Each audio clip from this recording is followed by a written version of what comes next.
Welcome to the VOI 350Z YouTube page. On this episode, we're going to be changing out these old, dated, kind of small rear splash shields on the 350Z with the newer, longer, and in my opinion, a lot sleeker looking ones. Actually flow with the back of the car a lot better. So we're going to go through the process of actually installing these. These are actually fairly easy to install for most individuals. So I'll show you the process of actually installing these, fitting them up.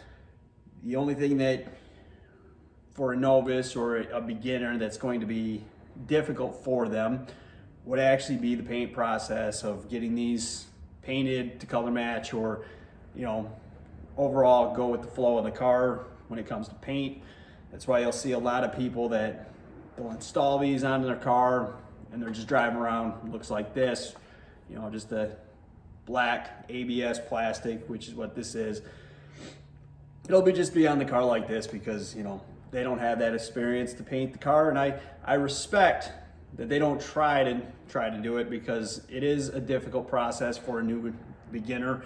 So without further ado, we'll start the process of fitting these up, getting them set up to actually install with the hardware, and go from there. All right, first thing you're going to want to do is you're going to want to take this piece.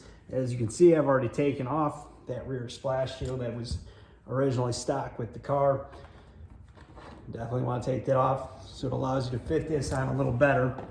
And as you can see, you're just gonna kind of fit it up on there, verify where you're at. And these are plastic parts. As you can see, it doesn't sit right here exactly flush. That's why you're actually gonna bolt it up underneath there, hold it into place.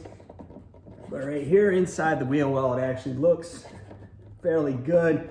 See right where I gotta put those drill holes so I can bolt it up in there. I'm gonna fit this guy up in here, verify where I'm gonna head him. There is a spot here in the bottom where you're gonna bolt that up.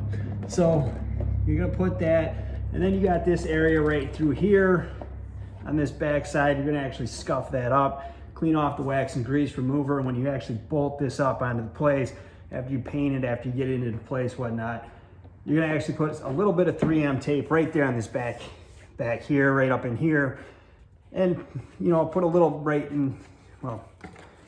up in here between those bolts, so that if one of those bolts does break or whatnot, you have that extra bit of protection on there. But yeah, it's a simple, straightforward process. Just get it up in there, verify where you got to put those bolt holes, get that into place, make sure you're where you're going to be. A lot of people are going to tape this up. They're going to make sure it's all taped up, whatnot. I do this all by look, feel, but I've been doing this for a long time. I see exactly where I got to bolt it up, where I got to secure it, and that's where I'm going to go from there. And just like the passenger side, I've already taken off that splash shield over here. You're going to do the same thing over here. You're going to line that up, and I'll do that here in a second. But right now what I want to show you is right here, you see this little scuff in the paint. This is actually quite common from these splash shields that come on these cars stock, and they come in there like that. A lot of times you'll actually pull it off, and you'll actually see this little scuff here, and it actually kind of comes up in here too. This is actually from the factory piece being put on. It's quite common to find them on the back sides of them.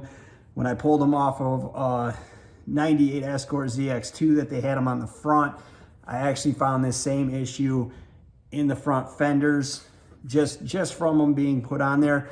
What happens is that they don't use a rubber backing when they put these on, and over time, because this is it's only bolted on with a couple bolts here in the inside, and then you usually have one right up under here. Those bolts aren't gonna hold that in place. It's gonna flex, it's gonna move. So over time, it just kind of rubs up and down on there, and it kind of wears away that paint. Like I said, it's quite common. So if you pull off these to change these out and you see this, don't worry. It's actually quite common on these cars. All right, I've got the panels prepped and ready for paint. Now they've been sanded in the 180.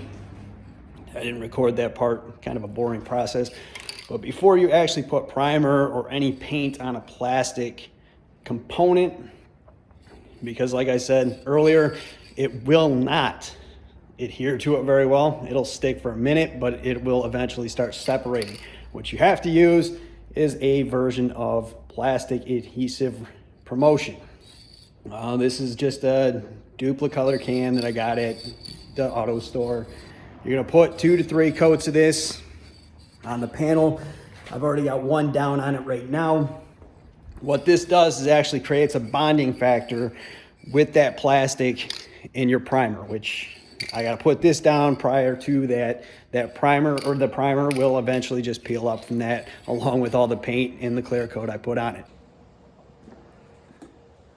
All right, I let these guys sit overnight. Now it's time to smooth these out, get this to a nice smooth finish prior to laying down the color. A lot of people you'll see, they'll just go straight from the primer, straight onto paint, straight onto clear coat. You can do that. Most of the time it doesn't turn out that great. A lot of people do that because what it does, it actually mimics the factory paint, because most factories, they don't stop to finish sand, they don't stop to prep sand. If you're trying to match the orange peel, majority of the time you're going to want to match that with the clear coat, not so much with the paint or the primer. Your primer, you're going to want to get in there, you're going to want to smooth this out, because if you don't, you will see any imperfections from the primer in the paint and ultimately in the clear coat. So here what I'm going to do, I know a lot of people, they'll actually use the method, well, I guess I should put it this way, depends on which method you want to use. Me personally, I'm going to go with a wet sanding technique. It's less abrasive, gives me a smoother appearance, smoother look. You can just go dry, take your 400, 600 grit sandpaper and get this going without using water. You just gotta be a little more cautious with that, because you will eat through your primer a little faster than, you know, going the route I'm going. So no further ado, I'm gonna start this project. I got this guy over here, and I gotta go get him, bring him over and get him going, get these guys ready to put down the color.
There we go, we got those guys all cleared up. Got the clear coat on them, got the paint down, laid down really well. I'm actually really happy with this paint I got from the Auto Paint Depot. Looks real good. I've actually put it up on the car. You're gonna see, I can get close enough. You're gonna see that orange peel had to match up with the car. And right now, this isn't even finished yet. As you can see, it's kind of cloudy a little bit. That'll go away once I actually put the final polish and all that on there and get it all finalized. But for the most part, you know, clear coat laid down real nice. Everything looks good. Was able to match that orange peel to the factory pretty well. And, you know, overall, looks laid down really well. No runs in the clear, which means I did the job. Stay tuned. Hopefully I'll have these guys on the car tomorrow, and you know, that's when I'll actually do the final finish polish on them, make them shine.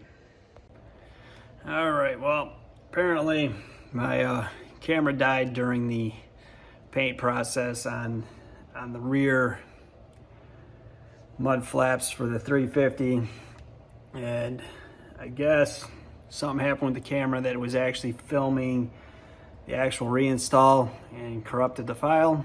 So unfortunately I don't have that, but and I'm not gonna pull them back off for the sake of showing the install process, considering it is a fairly straightforward process. It's, you know, 3 bolts. Well, I actually used a self-tapping screw in 3 different locations. They do come with a set of screws, not very heavy duty. I'd rather use these guys, but as you can see here, it's not right there, but let me move it here. Wherever I'm looking at, there you got it. It's on the car. Nice setup. As like I said, I got 2 screws inside the wheel well here. Does have 3M tape behind that guy, as well as an additional screw up underneath on that back side. And one thing, like I said, well, I don't know if I said in this video or a different video, but I know I have said it in the past a lot of times, and you'll hear it from a lot of people, the paint match.